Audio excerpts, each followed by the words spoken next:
Hello and very warm welcome at Amish Shackle 5858. I am Amish Shackle.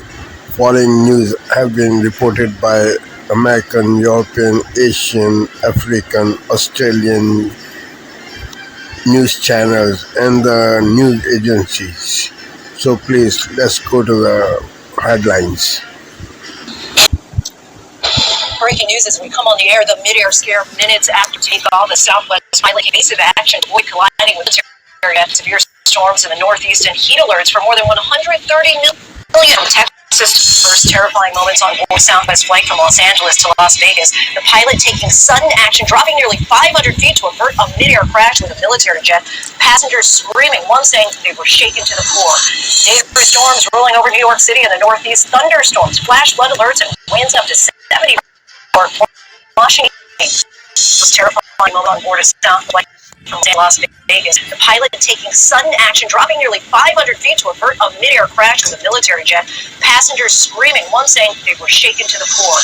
Dangerous storms rolling over New York City and the Northeast. Thunderstorms, flash flood alerts, and winds gusting up to 70 miles per hour. Heat alerts from Washington, D.C. to Philadelphia to New York. Temperatures feeling like triple digits. The Washington unit closing early today. Emergency rooms bracing for a surge of patients overcome by the heat. Tonight, President Trump refusing to rule out a pardon for Jeffrey Epstein's former companion Ghislaine Maxwell, now serving 20 years in prison for sex trafficking. Sources tell ABC News Maxwell received limited immunity for her 2 days of meetings with the Justice Department. Her attorney says she was asked about 100 different people and didn't hold anything back. Deadly shooting at the University of New Mexico. One person killed, another wounded inside a student housing complex. Police launching an urgent manhunt for the suspected gunman. Overseas tonight, the U.S. military launching a dangerous ground raid inside Syria. American forces targeting an alleged ISIS leader. Haunting images inside Gaza. Hungry children making desperate pleas for food. ABC News cameras inside a pediatric ward. Children weak, thin, and frail. The Hamas-run health ministry says dozens have died from starvation. Tragedy in Hershey Park. A 9-year-old girl pulled from the wave pool. Lifeguards trying to revive her. A bizarre moment in Florida why Chuck E. Cheese's mascot was arrested and handcuffed in front of children. ESPN reports the NFL is fining more than 100 players from roughly half the teams in the league. The players accused of selling Super Bowl tickets above face value. And America strong tonight. The 5-year-old child prodigy taking the stage at Carnegie Hall. How we got there.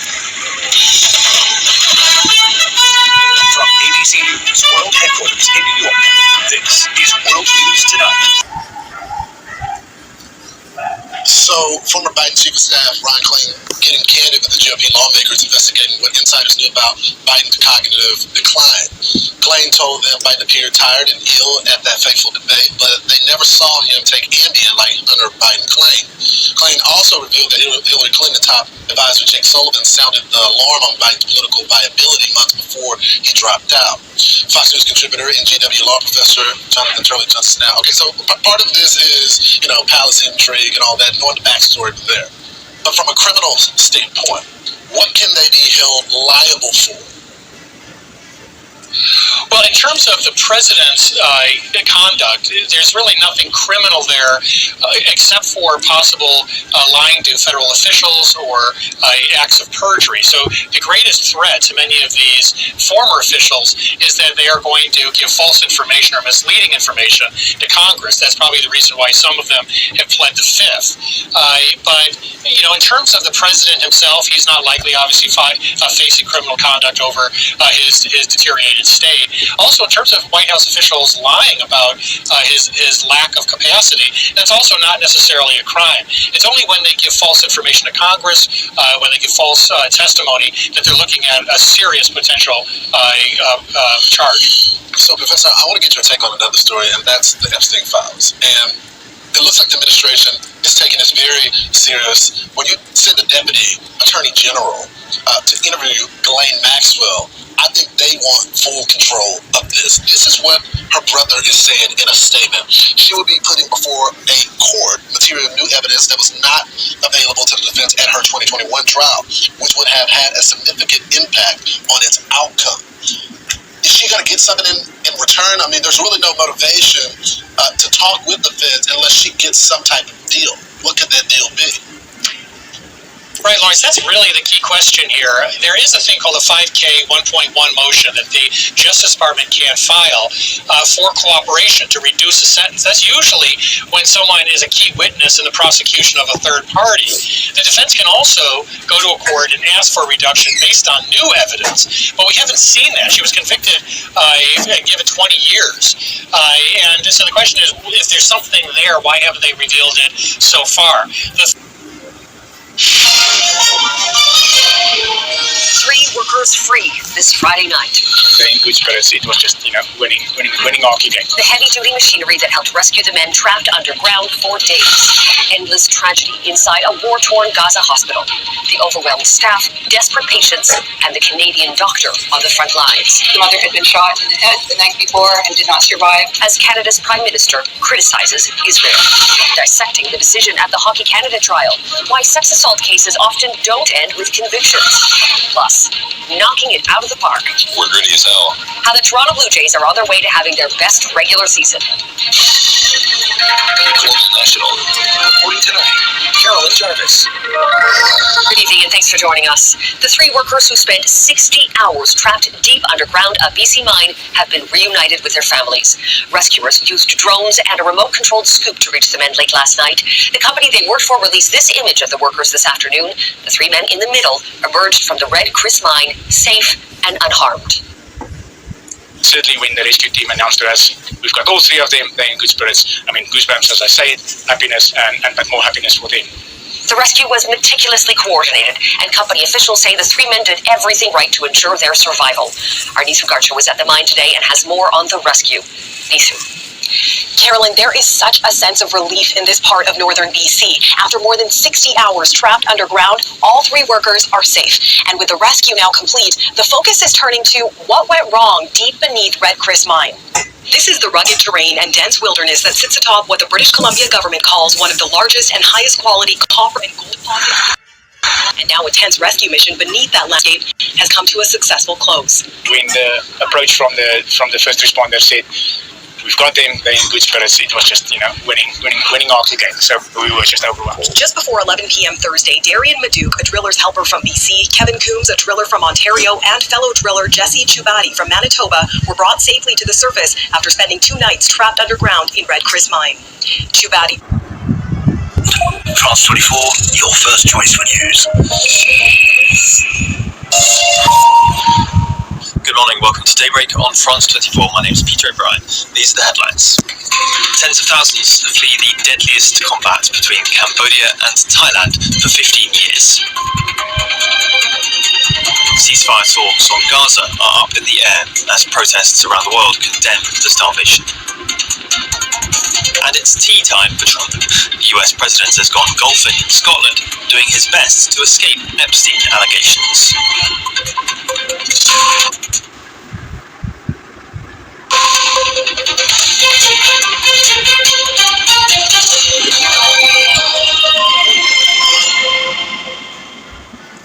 First up, Cambodia is calling for an immediate ceasefire as the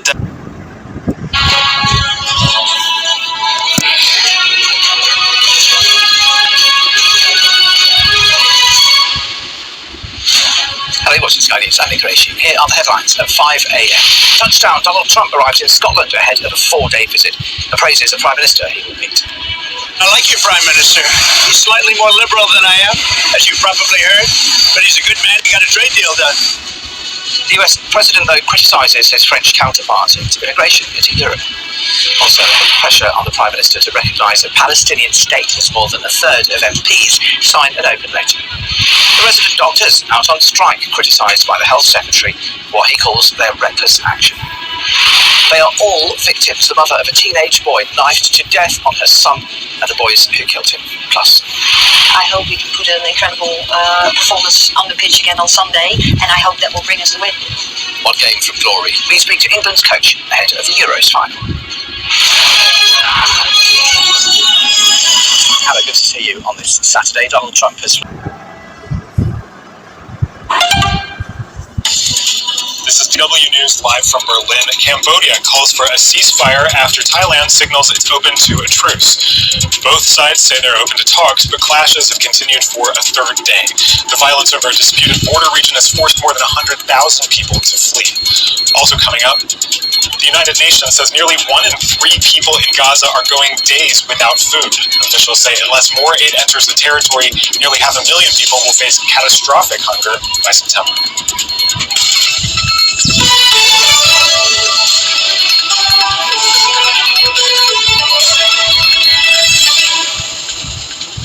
I'm David Levitt. It's good to have you with us. Cambodia's envoy to the UN has called for an immediate ceasefire and a peaceful resolution to the dispute with Thailand. Earlier, Thailand said it agrees in principle to a Malaysian proposal for a truce between Thai and Cambodian forces. But on the ground, fighting continues for a third day. Our correspondent Georg Matzes traveled to the Thai city.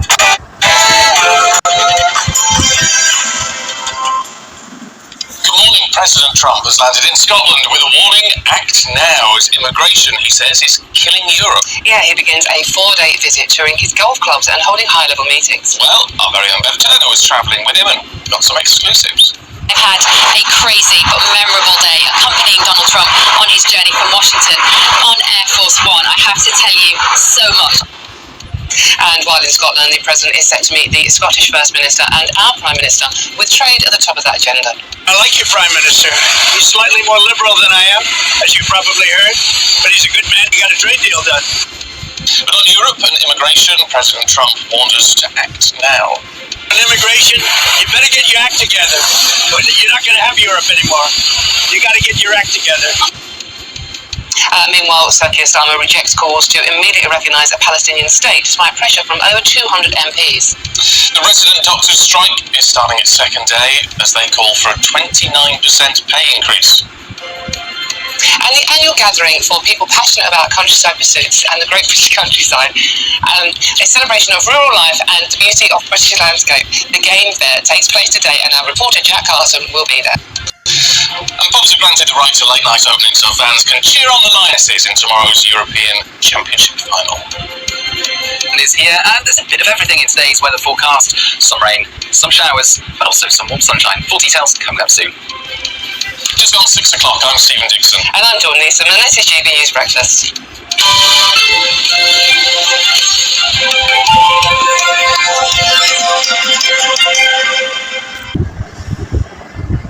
And Secret Lives, Tuesday at 8:30 on ABC TV and ABC iView.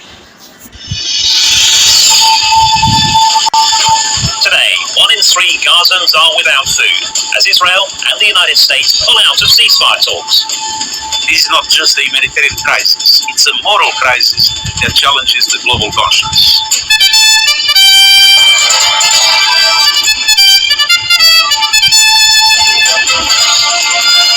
Pen to paper, Australia and the UK sign a 5-decade treaty cementing the AUKUS submarine pact.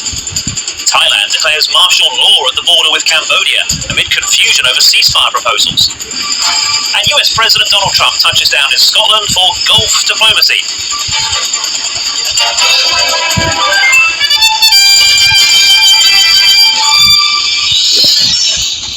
Hello, you're watching ABC News. I'm Alex Thomas. A very warm welcome to you. This August on CMA. Headline news this hour.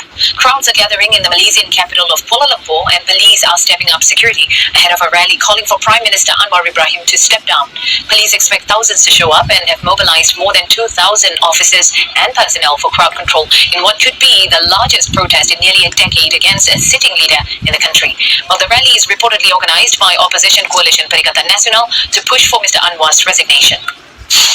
Cambodia calls for an immediate ceasefire with Thailand as deadly border clashes enter a third day. Bangkok warns the situation could escalate towards war, but says it is open to talks, though not through third-party mediation. Both countries have blamed each other for starting the violence and say they reserve the right to defend their territory. Taiwan holds its largest ever recall vote, with more than 24 opposition lawmakers at risk of being ousted in an outcome that could flip control of parliament and shift the balance of power. The vote follows a wave of successful petition campaigns by supporters of the Democratic Progressive Party, or DPP. They've accused the opposition of cozying up to Beijing and undermining national security by imposing budget cuts that limited defense spending. The KMT has refuted the claims, insisting they're simply exercising a right to supervise the government and tackle the country's problems. And that's the latest from the CNN newsroom.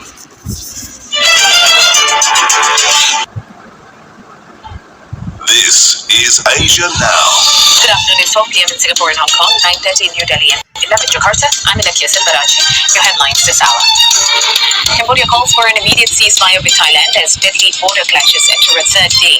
Bangkok warns the situation could escalate towards war, but says it is open to talks, though not through third-party mediation. Crowds are gathering in Kuala Lumpur and police are stepping up security ahead of a rally calling for Prime Minister Anwar Ibrahim to step down. Up to 15,000 people are expected to take part.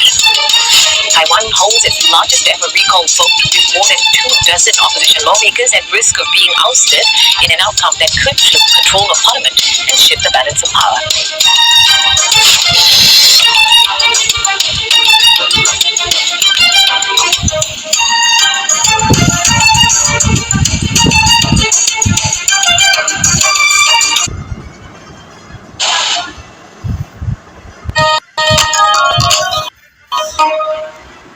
The trial of former Congolese President Joseph Kabila was held at a military court in the Gombe district of Kinshasa. Mr. Kabila is currently out of the country, but he was charged with murder, torture, rape, and plotting to overthrow the government in absentia. The charges stem from his alleged support for the M23 rebels, who have captured swathes of territory in eastern DRC. He has previously denied supporting the rebel group. Joseph Kabila led the DRC for 18 years and handed over power to Felix Tshisekedi in 2019. But the two leaders fell out in 2020 after President Tshisekedi cancelled the power-sharing agreement they had signed. Kabila later left the country to live in South Africa. In May this year, he returned to the country and visited cities held by the M23 rebels in eastern DRC. That angered Congolese authorities, which led them to lift his immunity as a senator for life to allow his prosecution. The case has been adjourned to July 31st. Chris Ochamringa, Africa News, Kinshasa. It's a long-awaited homecoming. Celebrations erupt at this airport in Beirut as crowds hail the arrival of pro-Palestinian militant George Abdallah following his release after more than 40 years behind bars in France. It's the longest incarceration in France's recent history. It's a great day for us, people supporting the Palestinian cause all over the world. We are happy that finally George Abdallah is freed. We thank him for the sacrifice he made for all of us. It was a sacrifice for freedom, and he has turned into an icon that inspires us all to believe that our sacrifices are not in vain. Despite all the hard times and all the defeats, our sacrifices will be fruitful for the coming generations, so that we can achieve freedom and justice for Palestine. For many in Lebanon, George Abdallah was a political prisoner. The now 74-year-old had been serving a life sentence in France for complicity in the murders of 2 diplomats, 1 American and 1 Israeli, in 1982. Hundreds of protesters took to the streets of Jaffa on Friday, calling for an immediate end to the war in Gaza and the urgent delivery of humanitarian aid to Palestinians. Chanting "The children are dying" and holding signs that read "Stop starving Gaza," demonstrators expressed anguish over the deepening humanitarian crisis. Emotions ran high as residents like this woman pleaded. There are a lot of children in Gaza hungry. We don't sleep at night. We're crying all the time. Let them open the crossing. Let them enter food into Gaza.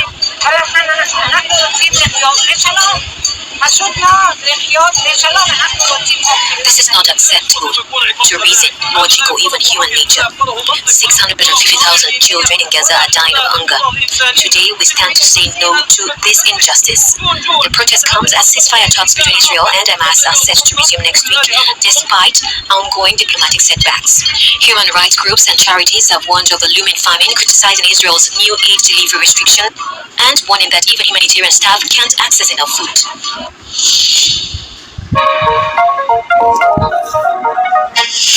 Don't miss your connection with Africa. Tonight, breaking news, the intense close call midair near Los Angeles as a Southwest flight is forced to take action.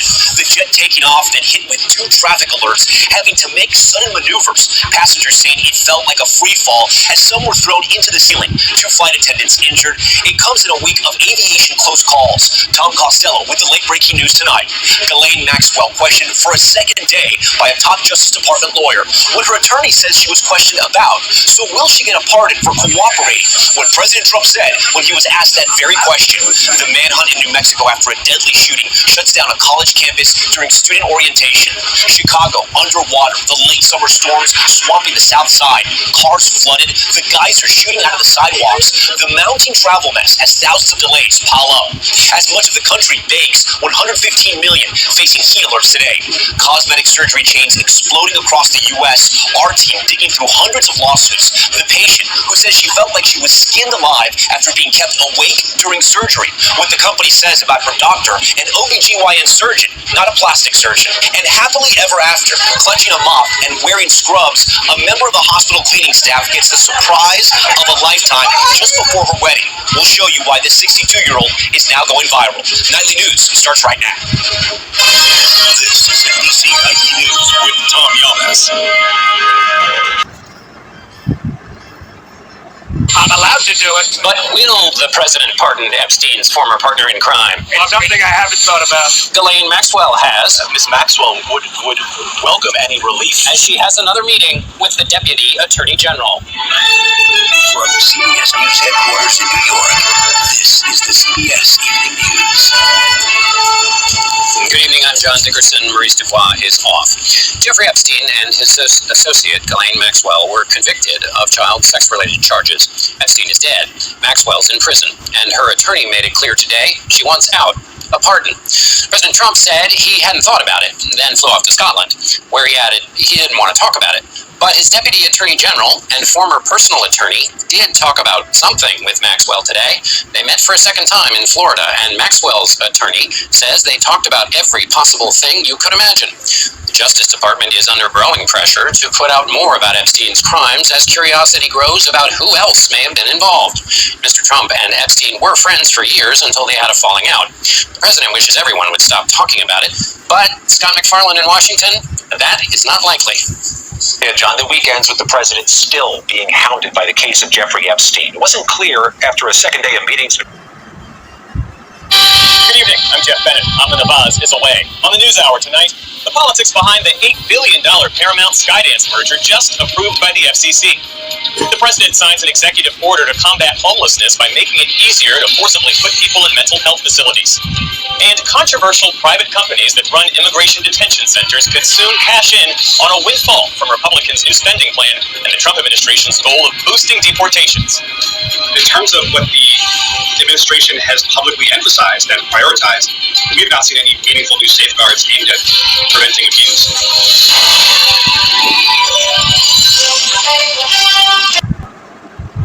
Now.org, The War and Peace Report. I'm Amy Goodman. Malnutrition cases are soaring across the Gaza Strip, where starving children are pouring into overwhelmed hospitals. Earlier today, the Ahli Arab Hospital in Gaza City announced the death of a Palestinian child named Abdelkader Al-Fayumi from malnutrition, the 115th starvation-related death since Israel reimposed its siege on Gaza in March.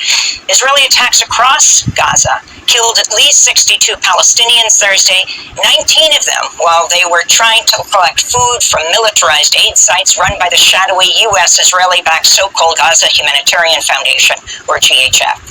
On Thursday, displaced Palestinian women in Rafah were directed by GHF to a women-only distribution section where they were attacked with tear gas and pepper spray. The Americans said, go, go, so we went. Then they said, no, leave. After a while, they started spraying pepper spray on us. They burnt our faces and hands. We went outside, and they distanced us further away, so we went away.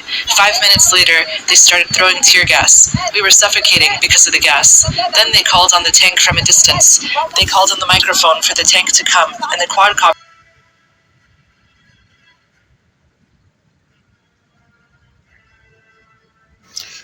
Thank you very much for giving time to Amir Shackle 5858. I am Amir Shackle.